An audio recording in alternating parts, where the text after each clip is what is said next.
Okay, so for the chest and back, it's going to get a little interesting. There's a lot more pieces to connect them together.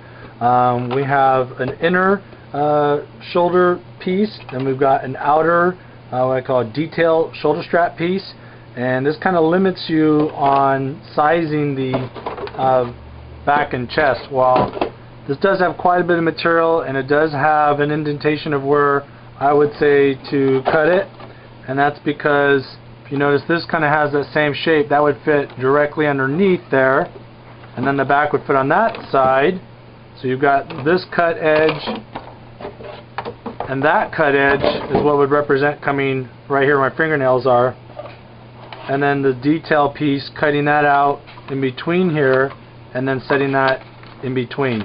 So what I'm suggesting is that this is the sections that would get glued after you've cut this off.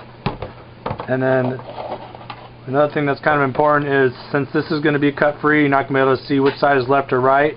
It's important to go ahead and do that on the inside, so you know, like front left, front right, because once you cut it, you might not be able to easily see.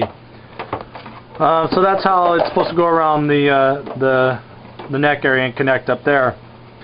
On the sides, we've got these side panel pieces, very similar to the cotton butt, where it's got the recessed groove here. The back will most likely glue up to place there, while the front, this recessed area is for Velcro, and then the front will be just Velcroing in place to keep closed on the sides. So the top is completely glued on both the front half and the back half with the inner shoulder strap support pieces, and the detail pieces I mentioned just going to go, just this section here is going to go between the chest and the back. You don't want to move this out too far, because what's going to happen if this just sticks out too far, you're not going to be able to tilt your head down, because the newer helmets have such a lower jaw to them. It's already getting kind of close as far as size with it up to the measurements that I show.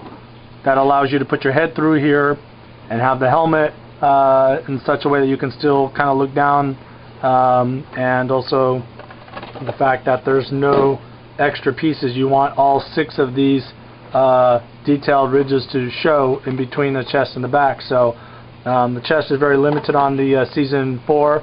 Fortunately, I kind of mentioned that in some of the messages that this will require a little bit slimmer chest to have this assemble as it was intended to. But then again, you know, anybody can always find ways to alter it and make it work for them. So that's other possibilities that can be done.